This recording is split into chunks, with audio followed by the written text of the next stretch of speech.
Hari ini saya ingin mengajak kita semua untuk melihat kembali bagaimana Tuhan menciptakan manusia dan bagaimana kemudian manusia jatuh di dalam dosa. Kita tahu bahwa penciptaan manusia adalah klimaks dan puncak daripada seluruh ciptaan yang lain. Kita tahu bumi dan langit diciptakan terdahulu, kita tahu kemudian segala isinya diciptakan, dan manusia adalah puncak dan klimaks daripada ciptaan. Kita tahu bahwa manusia dibentuk lewat debu dan kemudian dihembuskan nafas oleh Allah. Jadi kita tahu manusia itu diciptakan berbeda dengan yang lain, manusia diciptakan secara unik. Berikutnya, kita juga tahu dan belajar bahwa manusia diciptakan menurut gambar dan rupa Allah. Ini sangat penting karena di sini berarti manusia merefleksikan Allah, merefleksikan karakter Allah, dan manusia merepresentasikan Allah di dunia ini. Manusia diberi tugas untuk berkuasa, manusia diberi tugas untuk menguasai dan untuk memelihara seluruh ciptaan yang ada, yang diciptakan sebelumnya. Ini berarti manusia bukan diciptakan sebagai robot, tapi manusia diciptakan memiliki kehendak. Manusia diciptakan memiliki hasrat, perasaan, emosi, dan juga pikiran. Ini adalah suatu kapasitas yang Tuhan berikan kepada manusia. Dan yang terakhir kita tahu bahwa penciptaan manusia itu kemudian Tuhan berkati dan Tuhan katakan apa?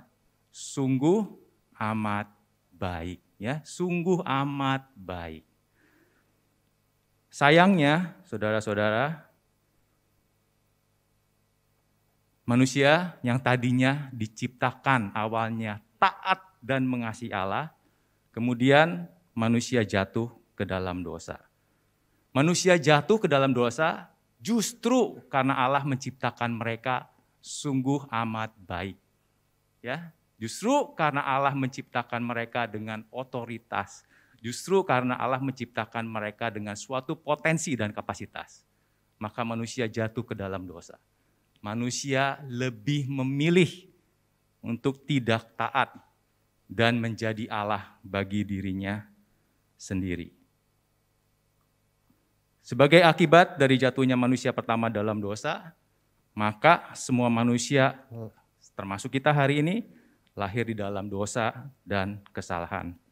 Gambar dan rupa Allah yang tadinya begitu sangat amat baik, sekarang menjadi terdistorsi. Manusia mungkin masih sanggup melakukan hal baik, tetapi hatinya, ini bicara soal hatinya, cenderung untuk tidak taat, sulit mengasihi, memberontak, bergantung pada diri sendiri, sulit puas, sulit merasa aman, dan lain-lain. Maka tidak heran kalau anak-anak kita tanpa harus kita ajarin hari ini itu bisa berebut mainan, bisa merebut mainan temannya, bisa berbohong, bisa iri hati, dan bisa melawan kepada orang tuanya. Itu semua karena kita manusia sudah dilahirkan berdosa. Ketidaktaatan dan kejatuhan manusia pertamalah yang membuat kita tidak mampu mentaati hukumnya. Seperti yang tadi kita bacakan bersama. Tapi kita bersyukur karena ketaatan Yesus, kita diampuni atas ketidaktaatan kita. Dan kita tetap memperoleh hidup yang kekal.